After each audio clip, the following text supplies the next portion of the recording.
Okay, what's up? Welcome to Unlock Your Soul with yours truly, Anthony Your Soul. I am with one of Kenya's finest artists. He is a visual storyteller. He is into hiking. He is... What is he? He's a history connoisseur. Has anybody ever called you that? Nobody, please. Enthusiast. Yeah, what is that? Enthusiasm ya nani? Me, I've called you history connoisseur. Okay. Why? First and foremost, I want to understand, why were you afraid of doing this interview, yet you're such an extrovert? Bro, sisi ni watu behind the scenes always, man. I'm always behind the scenes, behind the camera. So, we are not used to like eyes. I feel like this is your new phase. You know, when artists start being problematic. And you know me, I don't do this thing nowadays. I try to keep to myself. Nah, we're not used to this, man. But you could not say no to me because I will haunt you.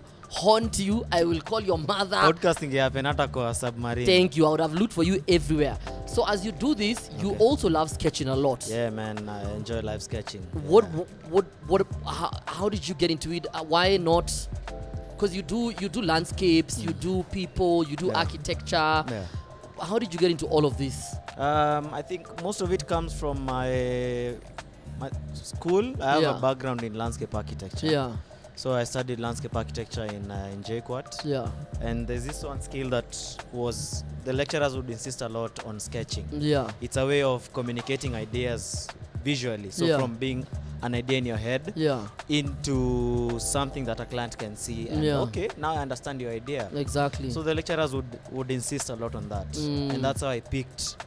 I already had a background in drawing, but live sketching wasn't a thing that I did a lot. Yeah. So with that happening in school, nikajipata sketching a lot, you know, practicing, and you know, my hand got better and better. I got quicker. Yeah. I could, because it's more of, you know, what you interpret, what you see, and now interpreting it with your arm onto a sketch pad. Yeah. So that's how like this live sketching thing became a thing, and communicating with it. But I also know you don't come from like, you know, and people will assume that people like creatives are from like bougie homes where there is like money floating around. You're allowed to be expressive and be creative. Yeah. You come from East Lands, and I know your mom played a huge role in supporting what you do. Yeah.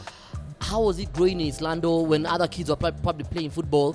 You want to live sketch them or playing with them, but still your mind is in, I want to color, I want to paint. At the time, actually, it was more of, there was this whole culture, because East Lands is like the cradle of Nairobi culture. Yeah. So at the time as a kid is when matatu culture was like really big. Yeah. So nakumbuka in primary school, guys would compete like who's drawing. You're from which hood? 5'8". From Buruburu. Yeah, man. So but those days you guys used to have the best matatus. Yo, yeah, ilikuwa like those days. I want you to remember that you guys nowadays. Now tulihama, but please, there are no matatus in 5'8". They are just uko ni mawangora. Manze, but at the time nakumbuka ulikuwa na like the matatu culture was big. Yeah. So even in school, kila mse anataka kuona who's drawing the hottest matatu. Yeah. And I think it felt fun rather than that, like subconsciously you're not trying to be like this dope artist, but you know, you're just trying to be cool in the class. Yeah. So at the time, that's how it was. But I remember at some point, like there are these guys who are teaching kids stuff to do with art in Mathare. Yeah. So I'd go a lot to Mathare on weekends. My mom would take me there. Wow. So I sharpened my skills a lot. I got introduced to the art space at that young age, because you're meeting these artists from Mathare. Yeah. Na kidogo, it's a sense of community. Yeah. So it kind of built a foundation. So even by the time I went into boarding school, a couple of months after that, all through kumalizana na high school, like the foundation was really strong. Yeah. So even if like you went to schools that don't have art, or like where you're caught drawing stuff, time your class you're in big trouble. Yeah. At least the foundation was very solid. After that, you know, continue pursuing this thing. So you owe your mom a huge like, no doubt, bro, favor. No doubt. Because your mom, I mean, whose mom in Nairobi takes them to let's go to the art scene, let's go and try out this. Most moms will be like, nimekwambia usome. Yeah, but I appreciate also the fact that at the time alikuwa in this whole space ya civic education, because at the time, you know, the civic education space worked a lot na artists, you know, to propagate all this, you know, you're trying to teach people about the constitution. Yeah. So you definitely have to use artists, you know, to do all these campaigns. Yeah. So I think that element also by association ilisaidia pia, you know, her being in these spaces and me being introduced to these spaces. Tell your mom something nice that you've never told her today. Mom, your mom is seated right here. Tell her. Yeah, man. Start with dear mom. Dear my too. A whole lot of love. Yeah. Always. You're done. I thought you just said mom in your native language and then you moved on. Tell her dear mom. Yeah. Because of you, mom. Yeah, always grateful. I'm always grateful. Yeah. Your mom is gonna be like, that son, that boy, that son of mine, not you, me. That son of mine, he's saying the truth. Why are you not saying the whole thing? Anyway, so I mean, it's nice that we've spoken about, you know, how moms and parents, you know, will be able to support us, and I feel like this season of this podcast, I really feel like it's coming down to parenthood, because parenthood towards kids who are rebellious, kids who are creative, kids who, you know, sometimes lose the way, but towards kids, period. That's very important. Do you have kids? And if you don't, will you sort of raise them up with the same sort of, you know, sort of free will? Like, I want you to do it, I want you to go to school, but I want you to also be you. Yeah, because ideally I feel like all these are components of a human being. Yeah. If they express themselves in a certain way, I don't really need to like put that down. Ideally it's just exposing them to, or creating that space, that creative space, or their creative self can thrive. So no, I don't have kids, but I feel that you know of. That you know of. Kids that I know of. You don't have kids that you know of. We watch about. The ones that you don't know of, you don't know. Bro. Maybe you got some chick pregnant and then she was like, that's an artist. I will not let my kid suffer. Let me not tell him. We are not moving mad. You don't know. You don't know anything. But ideally, I feel when it gets to that point, ni ku acknowledge pia this person is, they're also an individual. They're a human being. Like, they might not even end up being artists. They might decide to go a different way of being more of a thinker than a creative. And it's not in my place to make sure that they always have to be artists. It's just that you create that conducive space and habitat for them to thrive. So, I like that. Speaking of conducive space and spaces that you're very much a part of, Mr. Wango Alfred, you're also big on the creative and the Nairobi space, and you have an amazing venture called Karibu Nairobi. I think for me it's such a beautiful movement, because we see monuments and we see spaces and we feel them and we texturize them in our memory as being either bad or good or historical or whatever, or just we have a memory of them that is not really the memory that we should have. Like, if you think of Uhuru Park, let's say we have a memory of Wangari Maathai being beaten up by the police, but we should really ask ourselves, why was she being beaten up? To safeguard that memory and the sanctity of that Uhuru Park. But you have taken it a step further. You have educated yourself about these spaces. You have immersed yourself about these spaces. So I really feel that it's important for me to give you your flowers, because I thank you for keeping that memory and culture alive. Because this is the problem that we have with colonization, is that a lot of times we didn't tell our stories, so we never knew who we were. So you're helping us to know who we are as Nairobians. For sure. So what is Karibu Nairobi? And what I want you to sketch today, I don't want you to sketch me. I want you to sketch maybe something that comes to memory, the one thing that is etched in your memory when you think about Nairobi, as you tell us about Nairobi. So ideally, Karibu Nairobi is quite an interesting brand. It began with the passion of sharing images of Nairobi. So at some point I bought like this phone that I had saved up for quite a while. And it had a beautiful camera. And I found myself taking photos of stuff anytime I'm in a matatu, I'm walking around Nairobi. Because as a photographer, you get to see an image before you take it. So, but at the time, now you have a camera that you can pop up quick and get an image. So that's how it began, and I was like, okay, let me now, open a platform where I can share these images and show people like, this is how Nairobi looks like.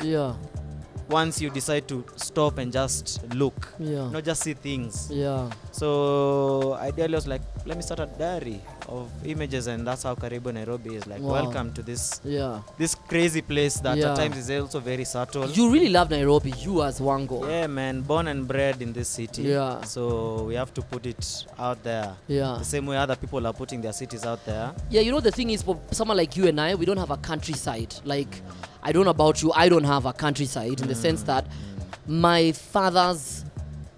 You were there with me when I called my dad. When I called my dad. Sure.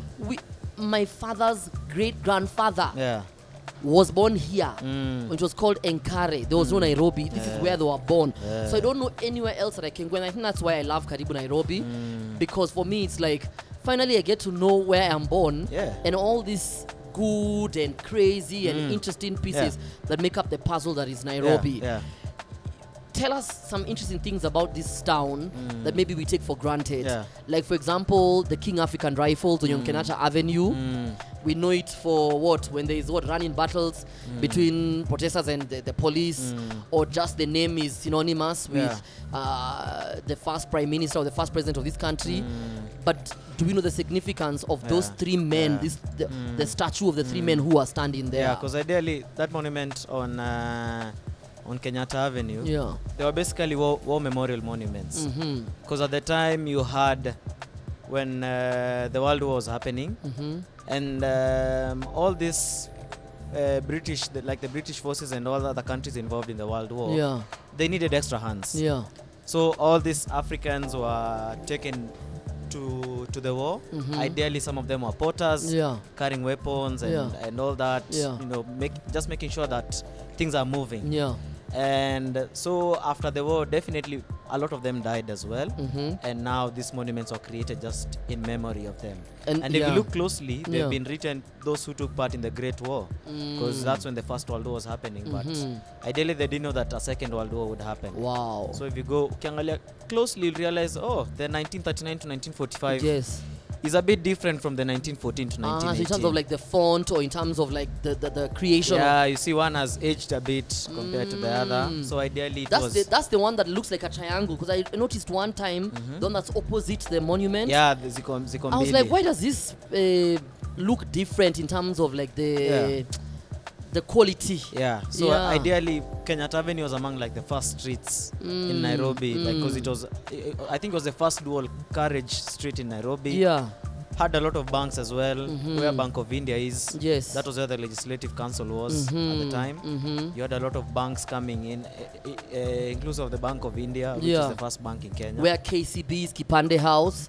And how they'd keep, I think they used to keep some of the stuff for building the railway there. Exactly. Actually, the railway ilikuwa inapita through Kenyatta Avenue. Then at some point it got too noisy and they had to take it where railway is right now. Do you wish it stayed? I wish it stayed. I don't know, considering like, imagine those trains passing through. No, but also it would have made movement very easy. Imagine you living in Lavington. By the way, guys, this guy, I've realized that you're into the bougie life. Or bougie life was always meant for you. Nah, bro. His studio is in the most posh I think estate in Kenya, which is Lavington, one of the most posh. Once in a while, you need to move out of the space you're in. You get to see what's on the other side. And creatives, I told you, you're in that problematic phase as an artist. You're in that Basquiat phase of like, instead of saying you're a diva, you say, once in a while. As an artist, you need to fill yourself with spaces. Lazima, you go to check out other spaces, see what's on the other side. Oh my God, let's go back to Karibu Nairobi. For anyone who's coming to Nairobi, and we are saying Karibu Nairobi, first, they need to look for you so you can take them around. But apart from that, and we'll give you handles and everything, what are the 3 places somebody either born here or who isn't born here they must experience in Nairobi? And I know I don't want to give a number, but for purposes of time, what are the 3 places? Yeah. Number 1, highly recommended, the Kenya National Archives. Kenya National Archives. Yeah, man. Which, by the way, 99% of Nairobians go through there to go and get their public service vehicles. They do not know what exists inside there. Bro, it's 50 shillings. And they don't even know what is inside. Yeah, because it's a whole collection by Kenya's second vice president, Murumbi. Yeah. And man, he did a service to us, considering like his collection was very huge that the British Museum wanted to buy like that collection. But he was like, let my people learn about, you know, their history and culture. Yeah. So it's very important for people just to go check out what's there. And let's give a bit of context more to Murumbi, apart from being the vice president, and how he literally went far and wide. Yeah. And here we mean he would go to Moyale, to Isiolo, to Northeastern, to Lamu, to get artifacts, for sure, to get pieces of history, so he could keep them for us to see. Yeah. And he had so much. The reason why they even moved to the archives is because some of them got burnt down somewhere else. Close to I&M, they had a gallery there, it burnt down. So some of his collection is at the archives. Yeah. Some of the other collection is at Nairobi Gallery. Yeah, Nairobi Gallery. So that's like another place I'd recommend for someone to go check out. As I digress, as we get to the 2 other places, do you feel like you are, like his memory is living through someone like you, like he's looking down and saying, thank you, God, for someone like Wango, because this is why I was doing it in the first place, so people can continue to love themselves and love Nairobi and love Kenya as they are. Yeah. Do you feel you're living through a living testimony of his work? Yeah, for sure, because ideally, he definitely had that vision of me living this work of art here. Yeah. It will speak to some. Yeah. And hopefully those people get, you know, to continue and pass this message down generations. Yeah. Because I'm probably like, say like 3 generations after him. Yeah. But you never know, we probably get the impact going down many generations later, because you know, a people without a knowledge of their identity is like a tree without their roots. Wow, that's beautiful. Into the year 2400, we will not, nobody will know who we are, but they will know what we left. For sure. The 2 other places that somebody has to visit when they're in Nairobi, whether they're Nairobians. I would recommend buy Sage. Before Sage goes, you have a crush on Sage, right? So Sage is going. Do you have a crush on Sage? Well, she's beautiful. So that's not the answer. We know Sage is hot. Sage is hot AF. Do you have a crush on Sage? And why? Okay. Like, what draws you to her? I think she has quite a calm spirit, which I like. A sage spirit. Yeah, man, very zen, like Sage. Yeah. She has a beautiful voice. Yeah. Plus, she seems like a nice person, kind and all that. So when I told you to speak to the camera and tell your mom what she means to you because of all the things she's been able to provide for you, you were just like, oh my God, thank you. 3 words for your mother. Then for Sage, 1927 words. Nah, I just say she's kind. You've literally filled up a whole Kenya composition, not less than 1.5 pages for Sage. Wow, moms really struggle for their kids, but I understand, mom. These people never see. Mom, me, I got your back. So the other 2 places that, apart from Sage's heart, I had to. The other 2 places that you feel that we have to go check out. Railways Museum. Yeah, you know me, I love that place. Well, partly because there's a whole history about the Lunatic Express, which is a railway. Yeah. And there's a lot of art there, because at some point I was an artist. Yay! And we have my friend. Remind me your name again. Evans has bought for us. Hey, Evans, this looks nice. Evans, what is this? It's a what? Beef chomain. Beef trombone. Chomain. Like Wam Chomes. Wam Chomes. Thank you. Evans is from Nude. Evans literally sends nudes to all the guests here. That's what he has done. His brother's nudes. Thank you, Evans. So now, as you tell us about the Railway Museum and the Lunatic Express and when we talk about the museum, am I holding? Is it the right way? I think it's the right way. Guess what? Let's see how that. So goes. You need to get your. No, do it on your own. All right. So we are having the Wamchomes. So remember we were at NSK, that's Nairobi Street Kitchen. My favorite restaurant, you guys know by now. I was the first Kenyan to, I launched this restaurant. So the story here is,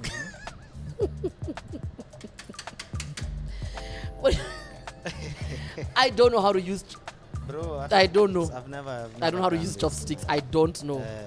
So why you worried? Break them. Okay, sawa. I just know. Should we Google how you're supposed to hold them? Iggy, could you please come and show us? Just show your hand. Just go round and show us. I'm doing it well. So yeah, you're supposed to. Okay. So this. See. Oh, you're a lefty. Yeah, man. So above the second finger, in the between, I think between the middle finger and the index finger. I'm holding it. Okay. And then now we're gonna try and eat this with you. Sawa. But now we try eat it as you tell me. Okay. Oh my God. That's on you. So I mean, this is the thing, guys. I know we're talking about Karibu Nairobi, but also about the Nairobi Street Kitchen. The point is travel. We say, what do we say in our tribe? He who doesn't travel thinks it's the mother who cooks best. Ukweli. In Kikuyu we say what? Utasheraga ugaga no nyina oe koruga. Okay. The one who doesn't travel thinks it's the mother who cooks the best. Yes. So when you travel, you realize, my mother cannot cook. People are cooking, and it's in a loving way. To mean travel and see. For sure. So kwingi kuona mengi. Yeah. Oh my God. Yeah. Hey, but this is hot. Aye. Hey. I got it. Okay. Hey, Morio.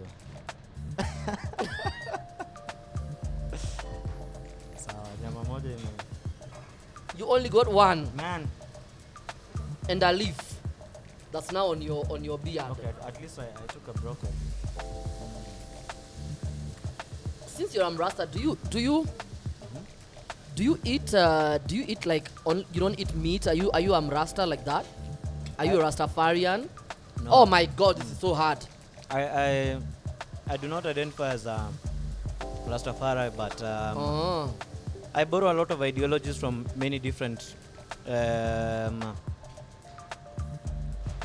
communities and beliefs, because there's always a commonality in a lot of them. And but you eat meat. But yeah, one thing I acknowledge is with the meat you're having, it's important for, if you're killing an animal, kill it with dignity. Okay. You don't let it suffer. Okay. So, Oh or my like God. if you're keeping animals, don't have them like stuffed up in a place, you know. At least treat I them feel like with you're dignity. becoming better. I'm very worried. This is so wrong. I showed him how to hold the chopsticks. Now I can't put any food in my mouth. And guess what, man? That's how My God, I give up. we me are a moving fork. in Nairobi. Me, I want a fork. Juu imekuwa ngumu. Bring a fork. Imekuwa ngumu. Just bring a fork. Akaranga, go and get me a fork. I can't. I can't do it. I think I've been breaking it down for you. Bro, I'm guessing, man. Hata mimi na guess na. No, but I feel like by moving the food around, there's a guy called Jodes Mwaura. Yeah, good Fresh friend of Koba. mine. He's here looking at me. He does not know he's coming to do the same exact thing. Freshest boy in Nairobi, man. He's the freshest boy in Kenya. Yeah, man. Yeah. Not in Nairobi, in Kenya. Wanna do vitu amazing sana out here. Oh God. Yeah, Jodes with the gang. Yeah, so big respect to them. Since you want to show off, continue suffering. So the reason why we're sharing food is because it's important to share food with your friends. Sharing food is important in every African setup, you know? Yeah. There's no malice if you share food. That's a deep way of looking at it. I never thought about it like that. Another fork. He can't. Yeah, food unites people. So, do you know how to cook? Do you cook anything? Yeah, man, I cook. What do you cook? Not because you're a bachelor. Well, Like, do you know how to cook? I know how to cook, but Because definitely- bachelors can cook anything. ugali mayai is that's not on the cooking. line. That's not cooking. Ugali is very bland food by the way. But it's When your from friends man. come to Karibu Nairobi and they want to travel and see the world, Uh-huh. I know they tell you that ugali is tasteless. Ugali is just Kwanza ugali is not ugali is bland. Unaacha iungue kidogo so the flavor. No, that's just no. So you cook ugali and that's Scrambled for eggs. my listeners in America. What is ugali in? That's grits. Ugali, He it's cooks grits. like pap. Pap. So it's flour. It's porridge, corn meal porridge. It's hardened corn porridge, corn flour. Yeah. Yes. Yeah. Okay. So the two other places that you must travel and see in Nairobi.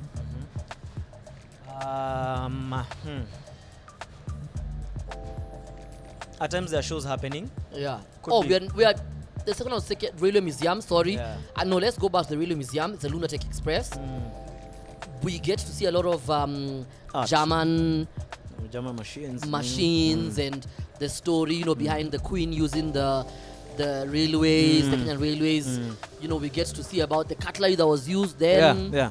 Some of the things like the seating arrangement, all that stuff, including ships. So you're saying that's a place that you must, and it's so cheap and affordable. Oh my God. And also there's a lot of graffiti there. It's probably, I think, the longest mural in Nairobi. Because I was once part of a collective of artists called under a studio called Das Depot at Railways. And this was under a very great artist called Mukabi Panye. And man, the vibe there was amazing. I met a lot of beautiful artists there. Yeah. So Das Depot was a home to a lot of us until it got to a point they were like, okay, we need to use this space, so you artists need to figure out where you'll work. Yeah. So that kind of adds a spice to this whole space. Yeah. So yeah, Railways Museum highly recommended. Another nice place, but it could be a bit traumatic to others, is the August Bomb Blast Memorial Park. Okay. Close to Railways. Yeah. Because there's a lot of history in regards to the bombing that happened in 1998 close to the American embassy. So it's a really nice place for people to go understand the history of this country and not taking for granted, the peace that we have. For people to see the aspect of community. Yeah. And Kenyans showing up for each other, because at the time it was a very trying time for this country. But people showed up for each other because, a tragedy had come and it affected everyone in this country. And people had to come through for each other. It was a devastating moment for everyone in this country. Yeah. So, it reminds us that, we're always there for each other. During the good and the bad times, we always have to be there for each other. And that's what makes our people, in our difficult times and in our laughing times and our turn-up times, but especially in our most difficult times, that's when we learn who we are as a people. For sure. Are you eating, Nama? You're going to let people think that I've been eating the guests' food? Bro, I'm enjoying these noodles. As much as, we are still experimenting with chopstick. Let's talk about your art now. Yes. How do you survive in this Nairobi, being an artist? I know you have a beautiful, beautiful workshop and sort of shop also. Yeah. In Lavington, but how do you, and also online, you're very big online in terms of like pushing your art and all that stuff. How do you survive COVID, bad policies, punitive taxes towards creatives in this Nairobi? How do you survive? Bro, I think it's the aspect of also being in a lot of different ventures. It helps keep me afloat. You're not like really out of the water, but you're just, your head is out of the water. Because trying to have multiple streams at least helps sustain, the different things I'm doing. Yeah. Because the aspect of Karibu Nairobi with the tours I'm doing. Yeah. Having apparel under Karibu Nairobi as well. Yeah. Curating events under... Please tell us some of the things that you sell, the merchandise you sell. So you've got this. Yeah, I have such pins. Yeah. There are t-shirts. Yeah. Karibu Nairobi started with, I used to do tie-dye socks until I could no longer find socks in Nairobi. So that's how But why socks? Why did you start with socks? Because did you not have socks growing up? and you are like, my life, my life mission, I will never lack socks in my life. Nah, I was actually like, me and a friend of mine were just chilling. So he like the apparel, we actually started like doing it with him. Yeah. And we kind of like brainstormed on like what products can we have out there that's different. Mm-hmm. So the socks was a way to do it, and we do tie-dye socks. Yeah. Which did amazing. Yeah. Till I think probably like a policy came in place, and we could no longer find white socks, because ideally we work with white cotton socks. Yeah. For the dye to be effective and also you also take care of the environment by ensuring that you are using recycled socks. Well, we started with Mtumba socks, but now it gets to a point you're like, you can't get enough. I mean, the supply isn't consistent. Exactly. Yeah, because the prices are not consistent. Yeah, you also want some level of consistency with the product you're putting out there. Yeah, okay. So it got to a point we had to like rethink of other things to deal with. Yeah. So at some point we even got into like doing tie-dye baby clothes. So we'd customize, someone tells us, okay, we want such a color. So we do onesies and bibs and like all these baby clothes in the colors they'd want. Yeah. Then we did like a campaign called the Humanist, Mtu ni Utu, where we did like, it was like a half black dyed, then half white. Yeah. And did like a whole campaign around that, where we even did like a mini docu around the humanist campaign. So if you check out my YouTube, Wango Alfred, you'll see like a story we did of a good friend of mine called Bacteria. Kibera Ghost Rider. Bacteria. So you guys are infecting the world with goodness. With good bacteria, man. Yeah. Because the world needs a whole lot of positive vibes and humanity. Yeah. We need to be reminded that there's still lots of humanity out there. How do you cultivate your creativity in terms of like the people you partner with, the people you meet up and work with? How do you ensure that your friendships are I mean they're symbiotic, but also they're productive? Like you're not just out here turning up, going for gigs and whatever, that you actually grow in each other in the industry. I think first of all, as an individual, you first have to do a lot of work on yourself, knowing what you want, because you definitely attract who you are. Yeah. So by the time you're getting to a spot and you meet someone and your energies are very in sync, they're definitely on the same wavelength with you. So it wouldn't be difficult talking with them, even before you get to see their craft. But already on like your first interaction, you're having conversations that you're like, okay, I like how they're thinking. Yeah. That's already it's a good starting point. And from there, you create magic. Yeah. Yeah. We were talking about before how I realized that this story just left like that. Okay. The things that you cook. Oh. You told us ugali and mayai. Ugali, mayai. I enjoy doing like meat. So beef, chicken, like some kienyeji chicken. Please tell us things that will make you get a wife right now. Surprise us. Tell us, me and my lasagna done. I don't know how to cook fancy food. I can make some pretty good mutton done. Bro, I just make good kienyeji chicken and some vegetables. So when you make by saying good kienyeji chicken, like kienyeji means what does it mean again? Indigenous? No, not indigenous. Indigenous chicken. No, it's not indigenous. There's a name they call it. There's a name they say it in English when the chicken is one that just roams around. Free range. Free range. Okay. Thank you, not indigenous. But kienyeji, man. Yeah, kienyeji chicken. Yeah. I am never gonna look at kienyeji the same way again. I wanna be like, I want indigenous chicken. Yeah. So free range chicken basically means the one that wakes up in the morning. Yeah. Some of us are really raised free range style. Yeah. You wake up whatever you eat is on you. The chicken goes out hustling. It's on you. Yeah, man. And the chicken knows how to come back home. For sure. But these other ones, they leave the house. It's a wrap. Yeah, it's a wrap for them. So do you like chase after them, like slaughter them, or you just go and buy the one that's slaughtered? Yeah, I go somewhere, then like they slaughter for you. Or you've never slaughtered a chicken? I have, but I'm not a big fan of the slaughtering part. Why? You feel sorry or mercy for the chicken? I don't know. It's so something. I don't want to laugh because these are people get cancelled. But I want people to know I am asking the questions. I just want to know. Now I prefer someone else, like dealing with that. Then I get to.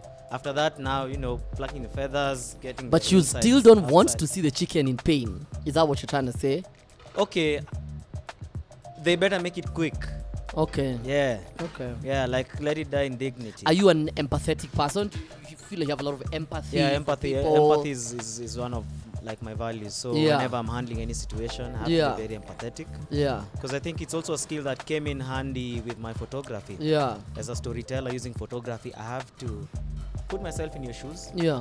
When telling your story, because ideally me telling your story, I don't want to have a biased outlook when writing this story. Yeah. Well, I'm also not, I don't want to victimize you as well. Yeah. So it's looking how can I like understand your story and how do I put it out there in a manner that it's very subjective, whereby now the audience can now look at the story and perceive it as how they, how they relate to the situation with their life. Because all of us have different experiences.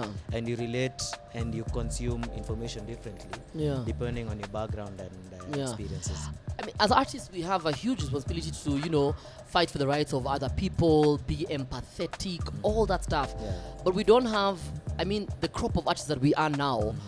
I was talking to Nje, you know Nje, and you know Nje, right? The guy who does these rings. I've seen. Yeah, so I was talking to him, and he's telling me, Anto, what can you guys do as artists to talk about the ills that are happening? Okay. Can you sing about them? Can you do plays? What do you do in this very tumultuous times? And I told him, Jay, I'm gonna be honest with you, I'm afraid.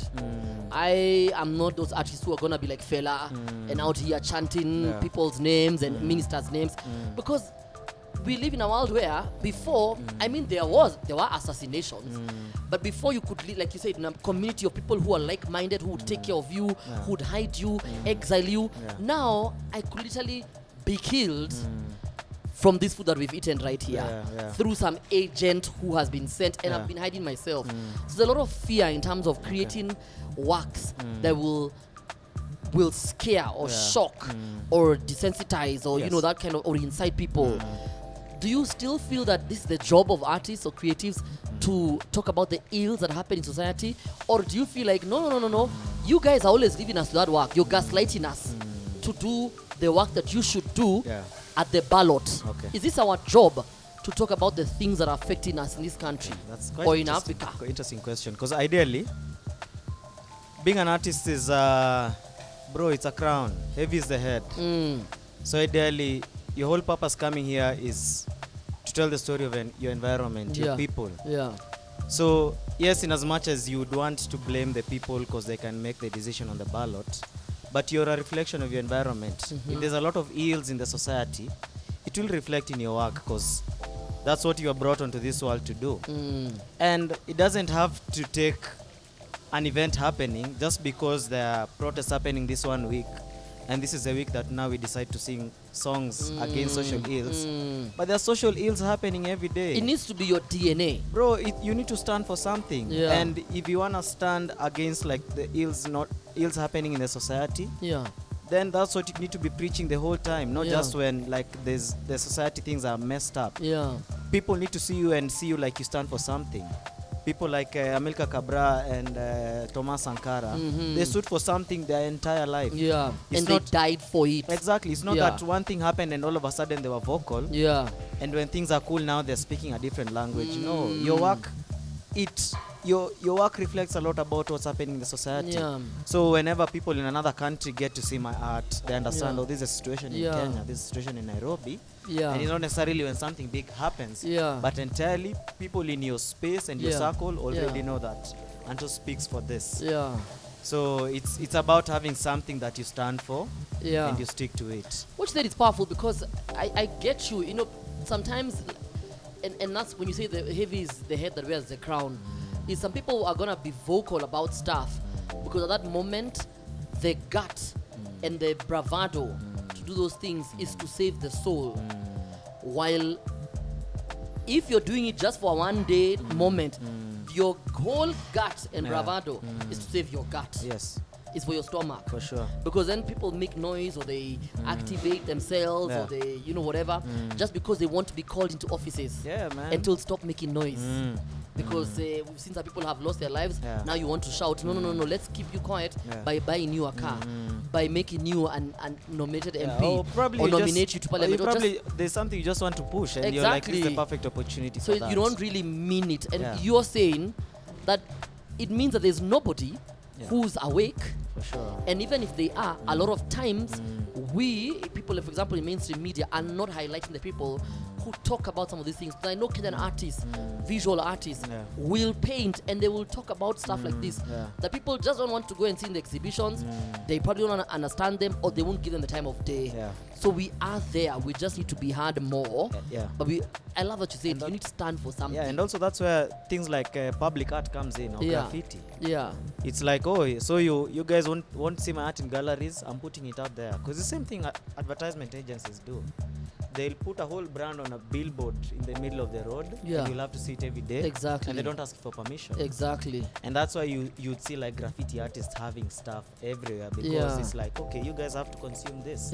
So this and this is happening in the country. You're putting it on a wall, and you guys have to see it. In as much as some will term it as vandalism. But in the few days it will be up there, you guys will have to see it by force. They say it's vandalism because now the message is not in their power anymore. For sure. And when it's someone else's power, that's bad. That's vandalism. That's a wastage. But when it's in their power, someone has to pay to see it. Though we see it for free, then that becomes art. And the one thing about art that I learned when I was studying intellectual property is that one of the reasons why copyright in American law was a huge issue, they had to take care not to eliticify or make it elitist. That only certain people can call something art. So thereby it deserves copyright. And some things, I know that's not artistic enough. And because it's you who's saying it's not artistic enough, so it's not copyrighted. So it's good for us to learn a lot of these things. You're very knowledgeable as far as history is concerned, as far as art is concerned, as far as creativity is concerned. But let's talk about the crown on our heads. That is our Rasta. I am very cognizant of the fact that people call Rastas dreadlocks, and I'm constantly reminding myself not to call them dreadlocks because of the history that comes with what we have on our heads. Please give us a little background about why you have Rasta, what it means to you, and what it should mean to people who, especially now that we're not really fighting for our freedom, to be decolonized, what it should mean to people when they see us with Rasta. First of all, there's that aspect of homage as well to Mau Mau. Because you find also like the Rastafari movement were inspired by these guys who are termed as barbaric. Because they are like fighting all this imperialists in Kenya. So when guys out there are like, damn, there are guys here with like their hair all out, and they're fighting for freedom. So for them, they felt like they're standing with these guys, like a show of solidarity. So there's that aspect. Also, there's a sense of freedom in it. Because ideally, if my hair grows long and it mats and becomes, this, it's part of you. It's part of your identity.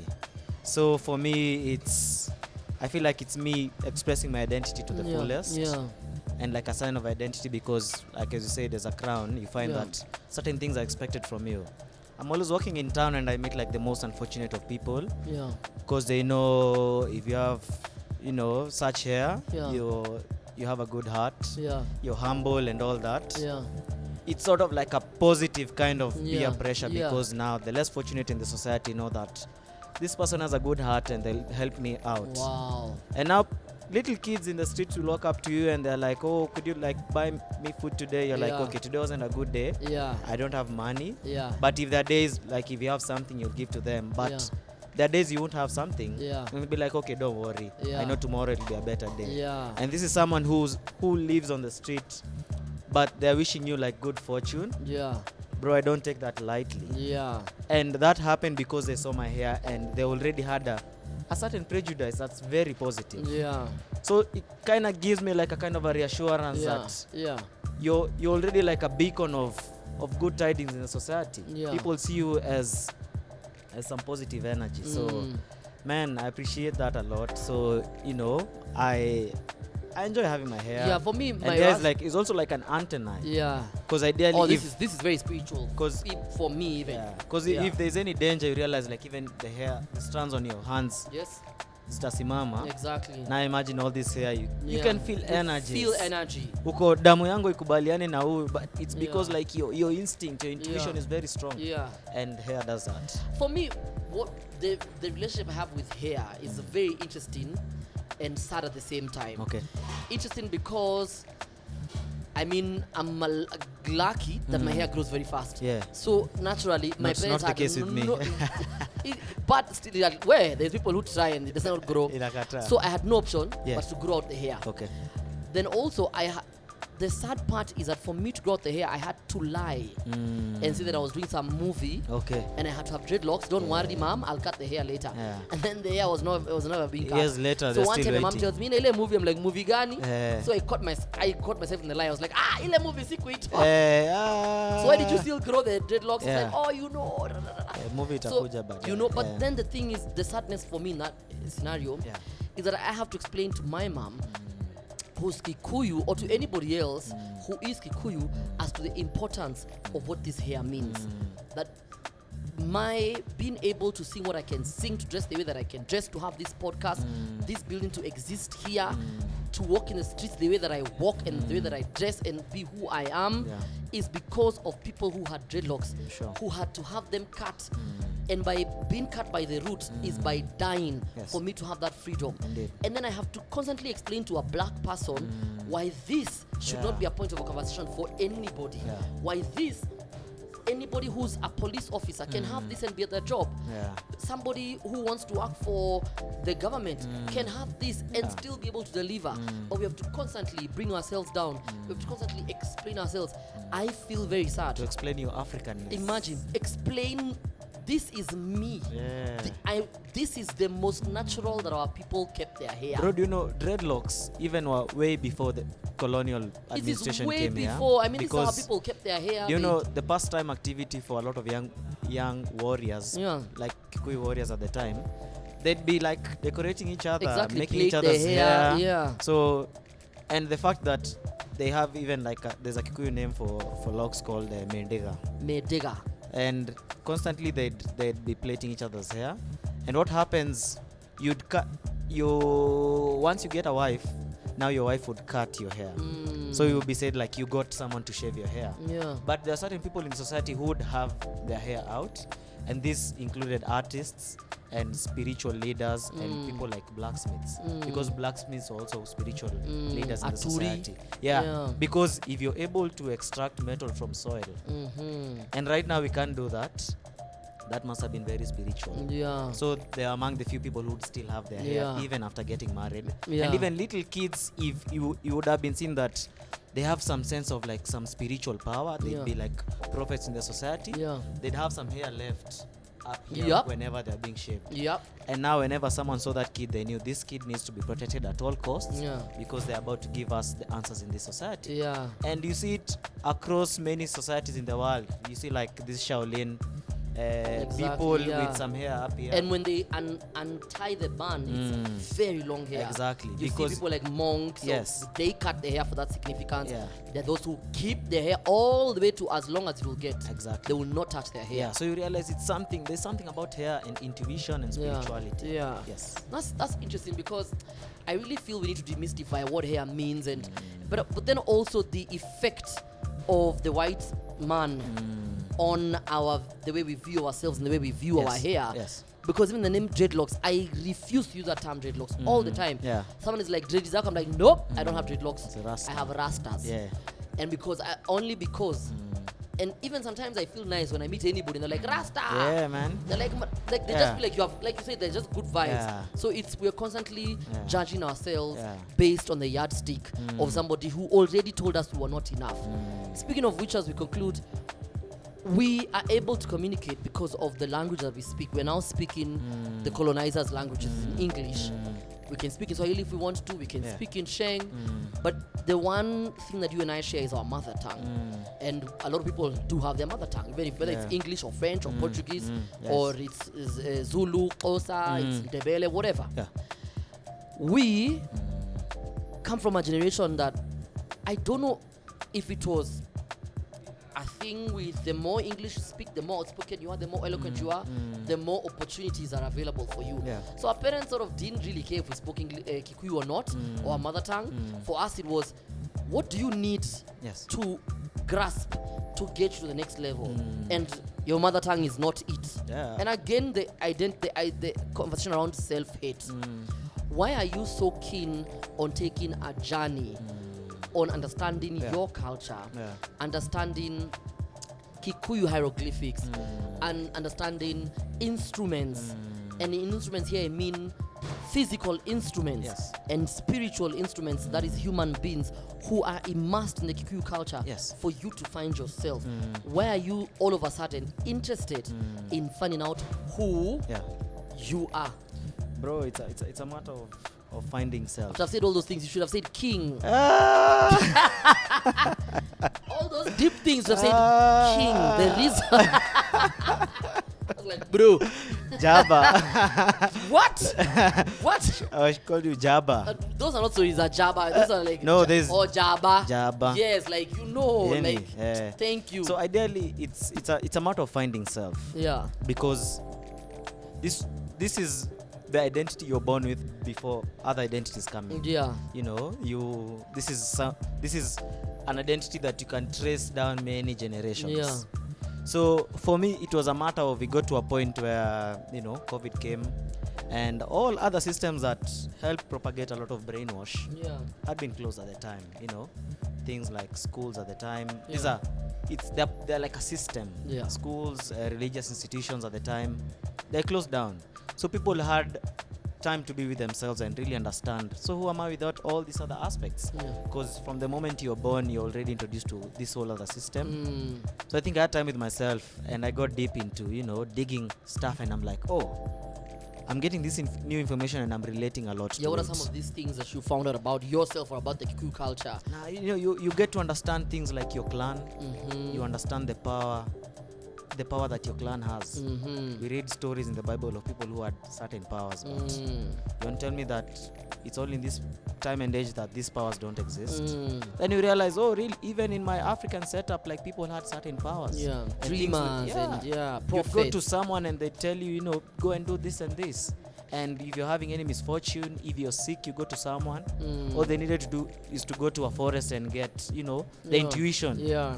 That was a power. Yeah. They're very grounded. Yeah. And for me, I was like, I think we have this power. The same power that you'd speak good things onto your life. That's something very deep. That's something, when a child was born, ululations had to be there. Exactly. For a girl, there were 4 ululations. For a boy, 5 ululations. And for both of them, one ululation that was very important is one, it's called Oradhi, which is like being a prophet, that you can speak good things in your life and that they happen. That's a power that we have, but we don't. You need to say it to yourself a lot. You need to say good things to your life a lot.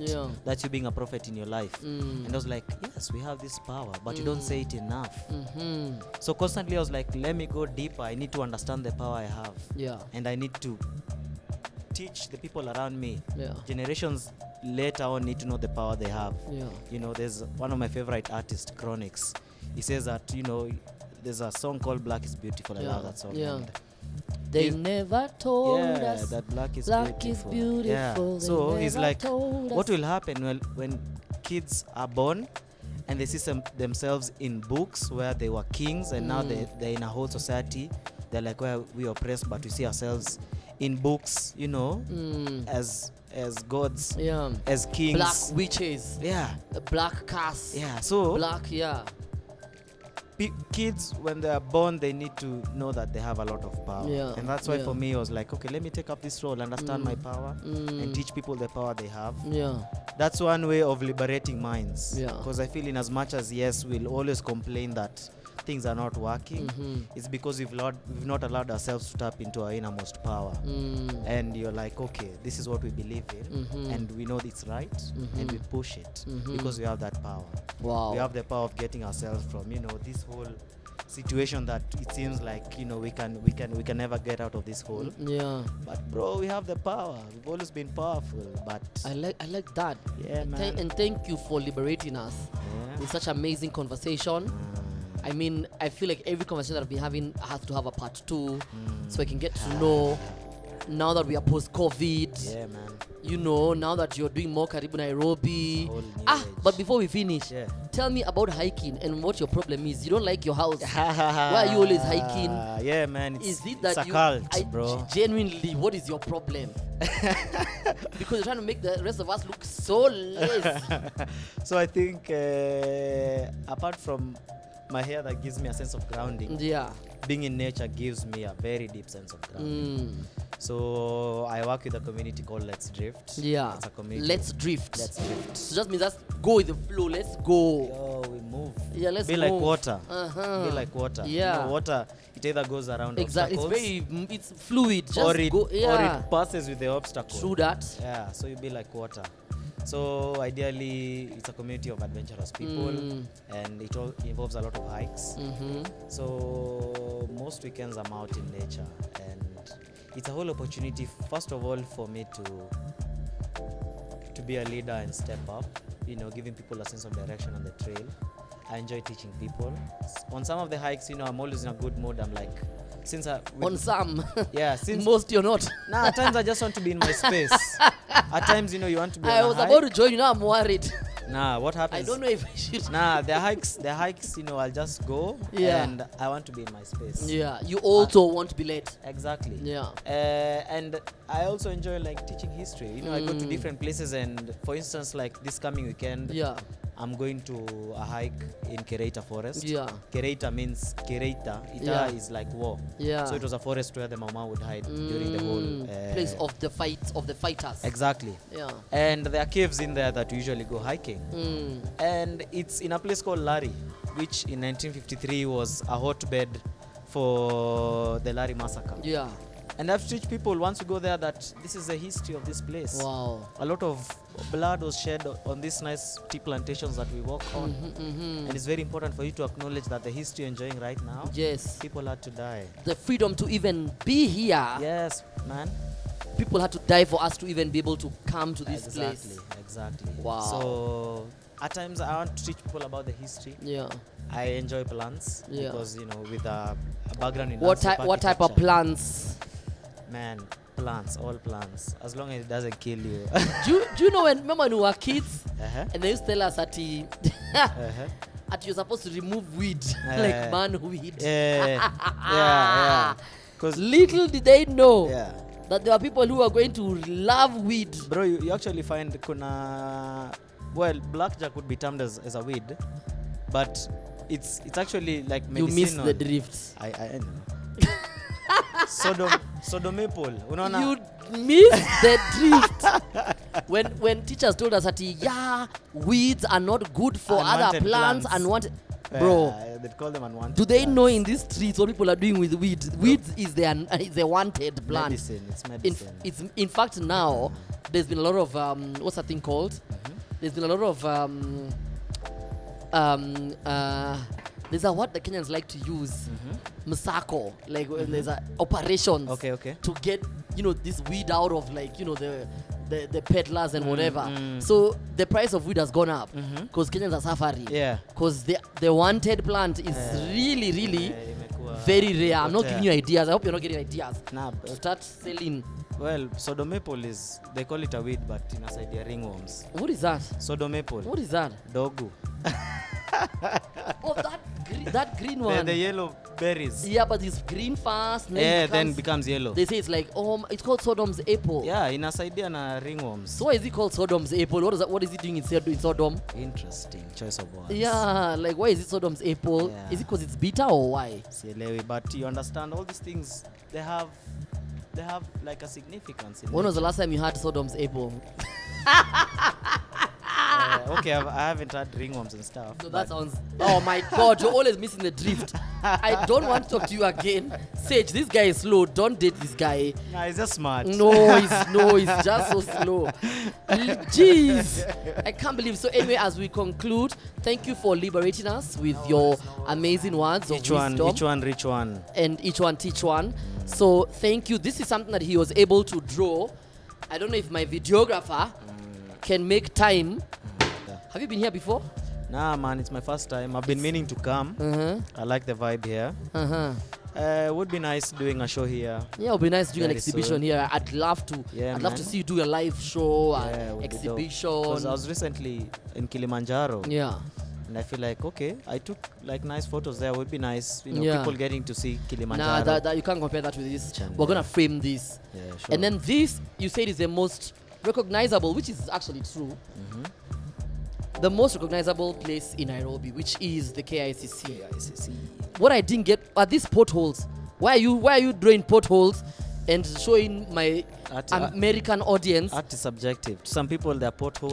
It's in a potholes. What are these? Nah, I just like the patterns. I don't know what I was doing.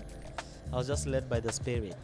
Do you know anyone in Nairobi that looks like this? This feels to me like land in Nairobi that has not been used. There is no politician who will allow land like this to exist. Well, this is arable land. Public space is very important. Yeah. Yeah, and people need to.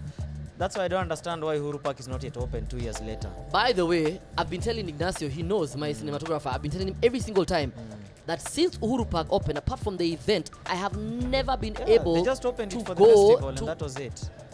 So what's the point? Because people need public spaces. Unajua pia you go to a point where like creating this whole classism. If you have money, you go to a mall. If you're in a public space, yes, but you seem, suit and tie and all that, you're probably waiting for someone. But if you don't look all that, you're idling. Yeah. What is idling? Yeah.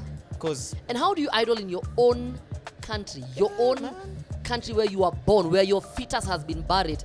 How are you an idler in that place? Yeah, so you get it's that aspect of we're also trying to classism even for public spaces. But ideally, everyone has a right to enjoy public spaces. Public spaces are very important in every urban and rural setup, And this is why I love Wangari Maathai. By the way, my biggest hero, and I'm gonna do a podcast episode where a guy is gonna be tattooing Wangari Maathai on me. Dope. She, apart from God, my mother, then there is Wangari Maathai. Man, she is the most influential person in my life, because I remember watching Wangari Maathai being clobbered nearly to death with blood gushing from her head, fighting for Karura Forest. She stood for something, fighting for the fresh air that we enjoy. Uhuru Park as well. Uhuru Park was meant to host the tallest building in Africa, where KANU was meant to have its headquarters. For sure. I was a kid reading all the stories, and she fought tooth and nail till the American government called Moi and said, okay, now listen, this thing has brought too much noise. You need to calm your ego. Calm your ego and stop wanting to have this biggest building in Kenya. So people, you can have your KANU headquarters. If there was no Wangari Maathai, we would not have Karura Forest. We would not have some rivers that are in Lavington. We would not have Karura. A lot of rivers, all the rivers that we have, Nairobi River. We would not have Karura, Central Park, Uhuru Gardens. I mean, guys, some of the things we take for granted. That's why we need to stand for something. I hope you'll be the next Wango Alfred. Yeah, for sure. I'll be the next Wango Ajiro. Yes, indeed. Wango Ajiro. Thank you for being so honest and so true and so available for us. I appreciate it. And thank you for liberating us with your truth. Anytime, man. So also, now, I appreciate the work you're doing, man. Thank you so much. Putting out the word out there. It's a space for also us to come and share what we know. Yes. Because, it's about me drinking from the fountain of knowledge and sharing what I have drunk. Exactly. Because it's, get your knowledge out there, share your knowledge.